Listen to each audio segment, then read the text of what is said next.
I bloc, a proposed alliance of non-BJP parties, seems to be facing a constant string of internal challenges despite Rahul Gandhi's attempts to now usher in some changes. Rahul Gandhi is reported to have yesterday called Bihar CM Nitish Kumar in order to iron out the seat-sharing wrinkles.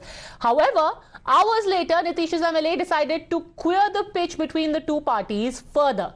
Gopal Mandal, a JDU MLA, publicly disrespected senior Congress leader and the party president Mallikarjun Kharge, saying, "Nobody knows Kharge Fadge."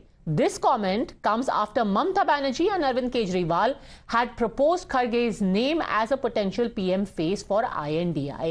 The MLA's comment basically was made in the context of dismissing that suggestion. खड़गे फड़गे का नाम नहीं जानता है, अभी नाम बोले हैं तुम सुने हैं। आम पब्लिक नीतीश कुमार को जानता है। नीतीश कुमार प्राइम मिनिस्टर बनेंगे और सब कोई नीतीश कुमार को जानता है, पूरे हिंदुस्तान ने जानता है, खड़गे को नहीं जानता है। Now imagine what this will do to the relations between the two parties. This comes close on the heels of earlier tensions between the Congress and Akhilesh Yadav. After Kamal Nath dismissed Akhilesh Yadav and called him Akhilesh Vakhilesh. Naturally, the Congress party has now condemned Mandal's statement, demanded action against him.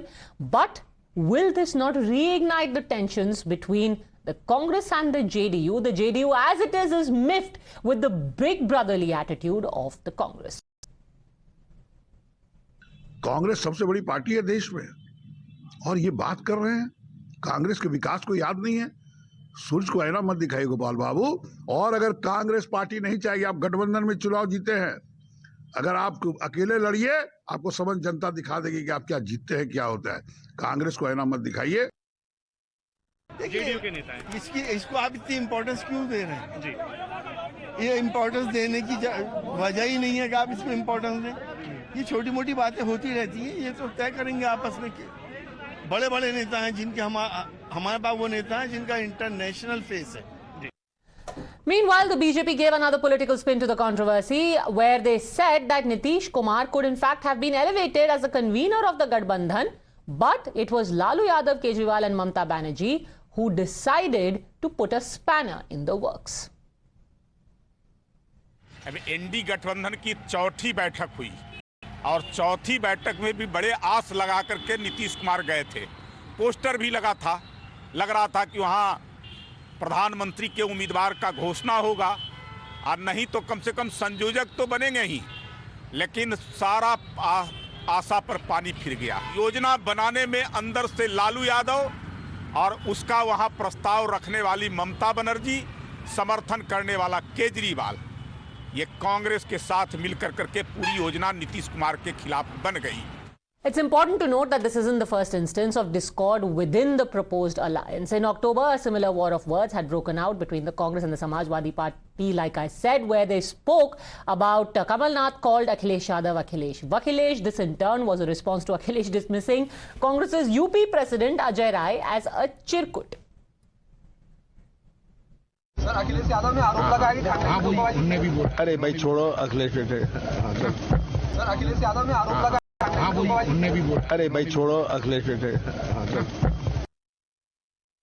किस नेता के बारे में बात कर रहे हो आप? ये कांग्रेस के कौन नेता है? उनके प्रदेश अध्यक्ष कह रहे हैं। देखिए, प्रदेश अध्यक्ष की कोई हैसियत नहीं है, न वो पटना की मीटिंग में थे, न वो जाकर के मुंबई की मीटिंग में थे। इंडिया के बारे में क्या जानते हैं वो? गठबंधन के बारे में उनकी क्या हैसियत है जो बोल रहे हैं इस तरह की बात? और जो बात बोलनी है उनको, मैं आपके माध्यम से कांग्रेस पार्टी को कहना चाहता हूं, अपने चिरकुट नेताओं से हमारी पार्टी के बारे में न बुलवाएं। This fresh squabble comes hours after Rahul Gandhi actually reached out to Nitish Kumar and tried to work out a seat-sharing arrangement. In fact, following this, Nitish Kumar has held a consultation with his deputy Tejaswi Yadav. There were talks apparently on whether there should be an expansion in the Bihar cabinet. Talks also happened about what possible role Nitish Kumar could take up in the future. By the way, in the CWC meet, Rahul Gandhi is also believed to have told seniors within the party that the loss in 3 states that they suffered at the hands of the BJP is because of overconfidence on part of some netas who were given an almost free hand in running the elections. Rahul ji बहाना बना रहे हैं, कांग्रेस बहाना बना रही है। Bharatiya Janata party की वहां शानदार जीत माननीय प्रधानमंत्री जी का नाम और काम, यानी कि उनकी लोकप्रियता और गरीब कल्याण के लिए जो काम वहां किए गए हैं और उसका परिणाम है। कांग्रेस को बिल्कुल और नकार चुकी है इस देश की जनता। Now, the BJP obviously is trying to fish in troubled waters, but the real question at this point is, are the differences between the parties who are a part of INDIA beyond redemption?